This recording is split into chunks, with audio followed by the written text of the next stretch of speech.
Welcome to Old and New Movie Review. This is Caveats. Today we will be doing a comedy because I'm tired of being depressed by all the news and horrible things and stupid horror movies that come out that have no comedy in them.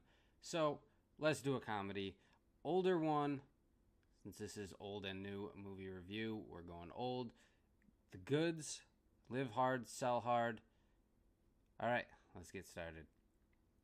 Did I like it and was it good? Or was it good and did I like it? What did I say? So, was it good and did I like it? Yes. Yes, I did. It's one of those hidden gem movies. You might not have heard of it. It's got Jeremy Piven, a couple people, Ving Rhames, people like that. Awesome movie. Hilarious. Very clever comedy. The the girl in it is hilarious. The little it's an ensemble cast basically. If you don't like Jeremy Piven, if you don't like Ving Rhames for some reason, I don't really know anyone who doesn't like Ving Rhames, but if you don't like those people, it doesn't matter. It's an ensemble kind of comedy. Everyone in the movie is funny. It's got that Asian guy, or he's like Korean, Ken Jong, I think his name is. He's in it, small part. He's one of the car salesmen. It is just a really, really funny movie. Good comedy. It's more, it's rated R for a reason type of thing. Definitely recommend seeing it. It's just a good movie to sit down, take yourself out of politics or take yourself out of serious issues and stuff like that, and just laugh for a while. It's good for that. What I liked about it, definitely the comedy. The characters in it are all different and they stay in their lane. None of them are clones of each other.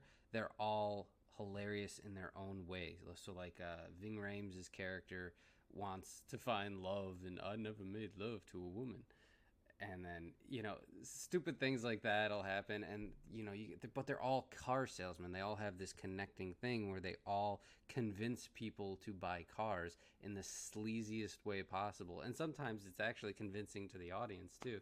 As I was watching it, I was like, oh no, I get that. I would buy that car. That's a good point. Stuff like that. It was good. It showed the ridiculousness of car salesmen. It has over the top parts. It has under random little things slipped in there that you don't notice until like the third time watching it.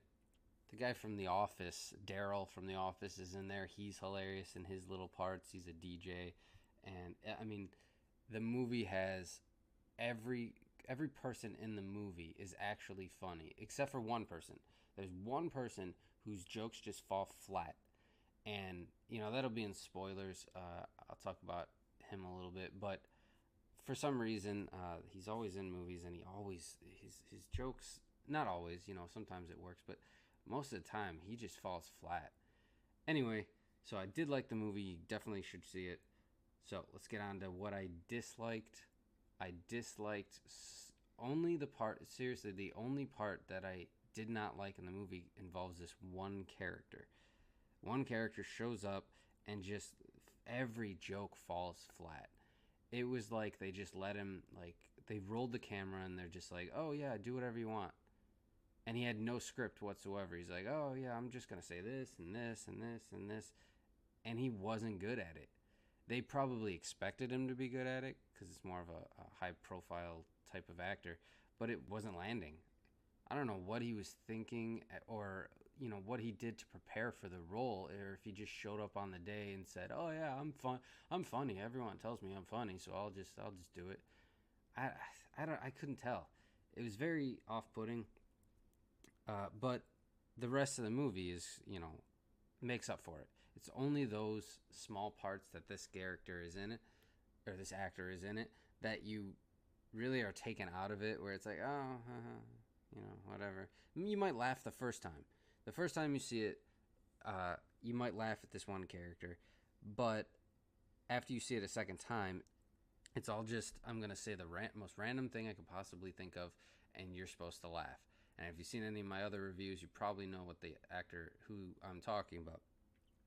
And like I said, he's been good in other movies, but just this one, he just stops the movie dead. and then it starts back up again. Then you have to get back into the characters that you actually like. On to favorite parts. My favorite parts were definitely with this with the woman that was in it. I swear to God, I need to learn her name. She was in a lot of things. She was in Step Brothers as the brother, one of the normal brother, Adam Scott's wife. That girl. She was in Our Idiot Brother. I mean, she's in a bunch of things. In this movie, she was one of the main characters, and every time she would freak out on people, yell at them. She was hilarious. Most of my favorite parts involved her. Jeremy Piven was really funny too. There's a part at the beginning, the kid. There's a guy in it that basically he's a 10-year-old in the developing body of a 30-year-old man. So he's at the before they know this, he's at the this is obviously spoilers for the movie. He's at the airport waiting for all these salesmen to show up, and he's like, "Hey, yeah, I drew this picture. I like drawing stomach muscles the best, and I could draw a lightsaber and a regular sword." And Jeremy Piven just looks at him and is like, "Oh, what the fuck is wrong with you?" He's just a straightforward guy. He just says straight to him like, "Are you retarded? Because we're supposed to be here to help you." So unexpected, and it was good unexpected. It was just hilarious. Like it just really played. So that was one of my favorite parts. And there's a part at the beginning too. Oh my God, I think this is one of the clever jokes. I thought it was so funny. So they're talking about something. You know, they just got off of a job. They're basically car salesmen for hire. So if your car dealership is failing, you call these guys and they come in and sell a bunch of cars for you. So they just got off of a job, and they're talking about that. And then the main character, Don, he gets a phone call and said, they say, "Oh yeah, well, we'll be on our way right now." He's like, "Hey, just got another job." And the woman complains, and she's like, "Come on, Don, I still smell like customer." So Ving Rhames is sitting there, and his part in this conversation is my favorite in the entire movie. He's sitting there, and he goes, "Don, I haven't been home in over a year and a half. And I'm 90% sure I left my front door open." It just got me every time I ever see the movie. The way he says it, the way everyone just disregards it, and it's like a imagination type of joke where you're just like, "What? Oh my God! Like his door is open. He hasn't been home in a year and a half, and he left his door open." It was a really clever joke. I would have never thought to say that, but it relates to real people. I mean, it hit the mark. It was so funny. There's a part at the dinner table as well. The girl, they're all talking to the love interest's boyfriend or fiance at the time. The bad guy type of character, and he's talking and he says something about his boy band, except he's a man, so it's a man band. He says, "Google it. We open for O-Town. You could Google it." And everyone's like, "No." It's like, "What? Why wouldn't you Google it? Just Google it." "No, I'm not gonna do that." It's like, "What? Why? I'm telling you to Google. Why did you Google it?" And the girl chimes in. I gotta learn her name. She's hilarious. And the girl chimes in and she goes, "Oh, I Googled it." "Yeah, I said you fucking blow." It's just she just destroys him. The guy's comeback was pretty good too. He's like, "That was O-Town's website." Like he has an okay comeback, but her randomness and her like straightforwardness, you just didn't expect it. It's not a normal social situation, so it really plays off as comical. I mean, they had some great comedic parts, comedic talent in this movie, and that's why I'm surprised whenever I talk to people about it, they've never heard of it, or they think they saw it a long time ago and they're not really sure. They don't remember seeing it, and it is one of my favorite comedy movies just because of how often it makes me laugh. I mean, 2 seconds after I've just laughed hysterically at this part, it'll make me laugh again. So it's one of those movies where it's rapid fire, and some of the jokes you have to watch a second time. You didn't notice, like, oh my God, in the background that girl's there's strippers. They hire strippers to work at the car wash at the car dealership, and he says something about stripper stories coming in threes, like you're a college student, single mom, or cokehead. And the one girl, the other strippers yell at her like, "Starfire, wipe your nose." She's clearly a cokehead. So she later in the movie, I never noticed this. I think I've seen the movie like 5 times. Later in the movie, you see that girl in the background talking to a customer, and she's wiping her nose.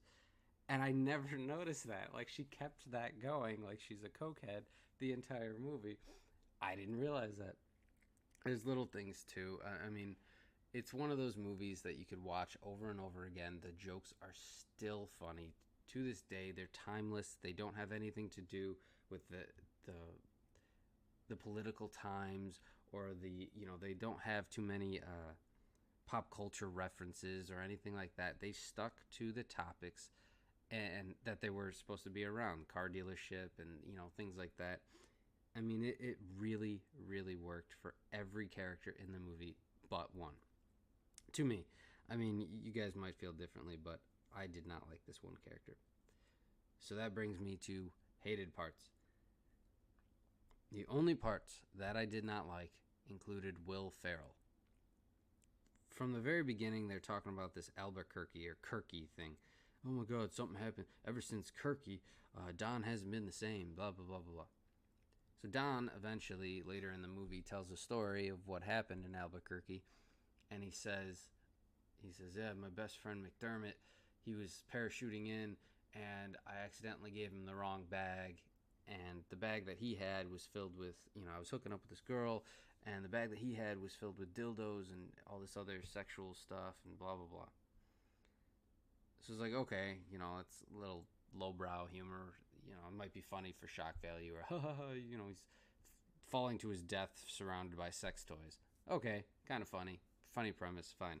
But everything that Will Ferrell was saying was just the most random thing he could possibly think of. And you could tell that he was thinking it up on the spot. That's the thing, is that when you're being random or you're just saying something, you're improvising, it's important to make yourself look like you didn't just think it up right then. Like, you don't know what you're going to say. You make it seem like it is kind of scripted at the same time as being random. He had most of these parts. He's like, he's talking to the camera as he's skydiving to his death, and he says something like, what does he say? He says something like, that's what it was. He said, it's like, I'm gonna go over most people in this situation will go over a list of regrets. I'm gonna go over stuff that I'm proud of, that type of thing. And he says, getting a full-length back tattoo of the Hawaiian Punch guy. Real fruit juice, or 10% real fruit juice, motherfuckers. It's like, okay, ha ha ha, he swore, or, it's just the most random thing you could possibly think of, so we're supposed to laugh. Same thing he said, getting my wisdom teeth put back into my skull. And he pauses before skull because he didn't want to say teeth or head or mouth. He wanted to say the most random thing he could possibly think of. So instead he said skull, as if saying skull instead of mouth is supposed to be comical and we're supposed to laugh at that. Now, for the shock value, the first time you're seeing it, maybe that's funny. I don't know.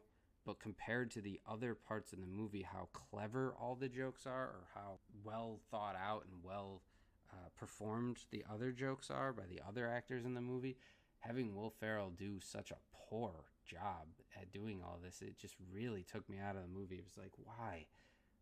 I mean, you're just ruining this movie. And then it goes back, his part does stop the movie for me, where I'm like, oh my God, this is just cringy, cut it out. But then it starts back up. The other characters really carry it. They go right back into being funny 2 seconds later. And then he comes back as an angel from heaven or something. And he's got two angels behind him, two black ladies who are singing everything. And they're like, they're basically just swearing. And that's supposed to be funny. So they're singing swears. And they're supposed to be angels. And they're just, got beautiful voices. But they're singing swears. And it's like, really? That's it? You just say the F word and we're supposed to laugh hysterically? Ha ha ha. Why is that funny? You could put a swear word into a joke, to make it a little bit funnier, but the way he does it, it's just like he doesn't make the joke funnier. The joke is the swear word, and it just doesn't play. I hate that type of comedy. They do that a lot in movies, in a lot of comedies where they rely on the swear. Oh, that guy said the F word. I'm supposed to laugh at him. Oh, that guy said crap, or he's just being disgusting. I'm supposed to laugh at that. It's just it's lazy comedy. It's for little kids. Little kids when they first find a swear word, they find it hilarious. Oh my god, you're not supposed to say that, and you did say it, so it's hilarious. But this movie is made for adults. Like everything else in the movie, a kid wouldn't find this movie too funny, except for the swear words, because that's the only thing they would understand. Every other comical joke, the sexual jokes and the things like that, they wouldn't understand. It's too over their head for it. So who is that part for? The Will Ferrell parts, who is it for? It's for the dumbest of the dumb people who are watching this movie thinking that swear words are funny. I don't know. Maybe you love Will Ferrell no matter what he does. I feel like he's put in movies a lot. He just shows up and we're supposed to laugh. Oh my god, it's that guy. Ha ha ha ha ha. And I've seen people do that. I've been in movie theaters where he shows up.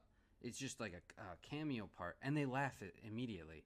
They're like trained or brainwashed or something to, as soon as you see that guy, he's funny, I'm supposed to laugh. Ha ha ha, it's that guy. Why is that funny? It's just an actor. He hasn't said anything, he hasn't done anything, he doesn't even look funny. It's just that guy. Why is that funny? There's other movies that can do that, but that's the whole joke, and that's it. So like Ted, when Ryan Reynolds shows up randomly, and he just stands there smiling, and he just walks away.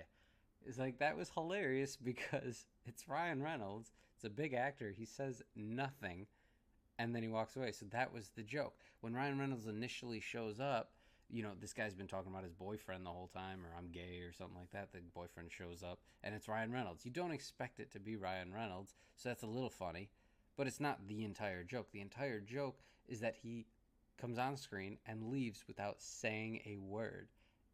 That is the joke, and that is what made it funny. Whereas when Will Ferrell does it, he shows up, and that's not the joke. That's not supposed to be the joke. But people laugh as if everything he says is hilarious. He just hits my funny bone as soon as he is there. Like, what? Why? Because you've been told that he's funny?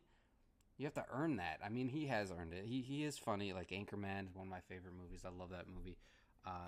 I like the actual new ones with Mark Wahlberg, the dad movies. I can't remember what they're called. Those are good movies. I actually liked Will Ferrell in them too. But most of the time, he just does not hit the mark. And this is one of those movies. The Goods is one of those movies where Will Ferrell shows up and weakens the movie. So he was definitely the only hated part. That's really the only part in the entire movie that I absolutely hated. So favorite character, I would say, man, I want to pick the girl, but Don, the Jeremy Piven's character, he was the most versatile. He had funny lines. His character was, character development or something like that. Not really, but he's supposed to. He had so many interactions with the other characters that it's hard to not pick him as the favorite character because he had so many different, small stories going on. He had the love interest story. Every time he talked to Ving Rhames' character, it was hilarious. He talked to David Kutcher, Kuckner, that guy. I don't know. The guy from The Office that shows up once in a while, Packer. That guy. I mean, when he talks to there's a kid in the movie, he's 22, but there's a guy in the movie where Don thinks that kid's his son. So he's not his son, but he thinks he's his son. And his interactions with him are hilarious. His interactions with the customers are hilarious. I mean, so I think that he is probably the best the best character in the movie, just simply because of the overarching parts that he has with every other comedic character in the movie. So other characters have made me laugh harder. He made me laugh the most often. So I would say that he is probably the best character. His sarcasm, his backstory, his just presence. He was really good in the part.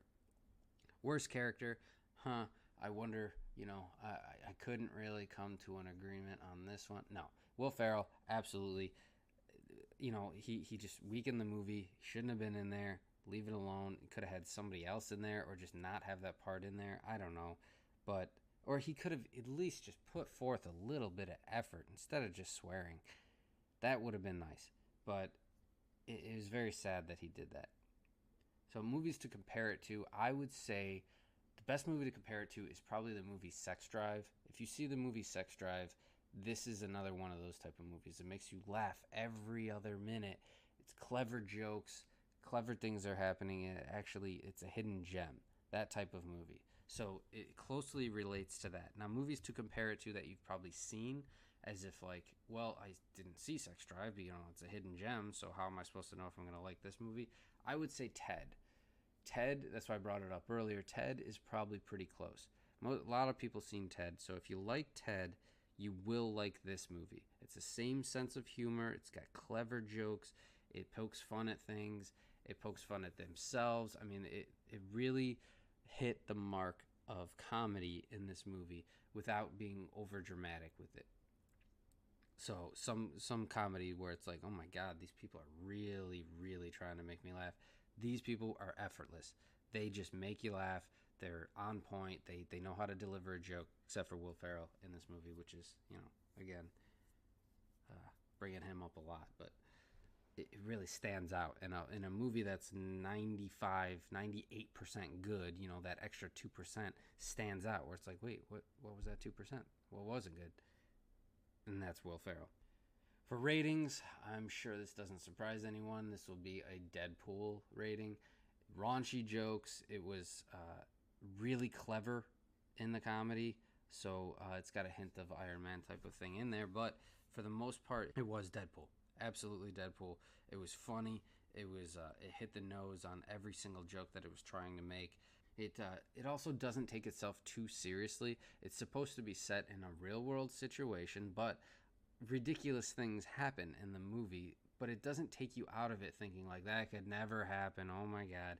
You actually can relate to everything that's happening in the movie. If you're a little bit older, if you're, 18 and up, you'll love this movie, which is, the rating. It's supposed to be rated R, so it makes sense for this movie. Some movies don't make sense in their ratings. This one does. I absolutely think that it was a Deadpool. And also, you know what? That could be a movie to compare it to as well, except for the action. There's no action in the movie at all. So, but the style of comedy, definitely Deadpool 1 or Deadpool, if you like that movie, I would say that you would like this movie as well. So once again, if you have any comments, if you agree with me on this, if you disagree with me on this, if you've seen this movie and you want to talk about your favorite parts, or you have an addition to the rating system, you think a character would be good for me to throw in there, I would like to know, get some feedback on anything. If you have any movies that you really want me to review, or consider the thoughts on it, or maybe there's an actor that you really like that you want me to review the whole week of just this one actor's movies. TV shows too. I think I might do The Mandalorian soon. I saw the first season, so I might review the second season just if people are, thinking about watching it. So just give me some feedback on that if you'd like. So this is Caveats from Old and New Movie Review, and have a good rest of the day.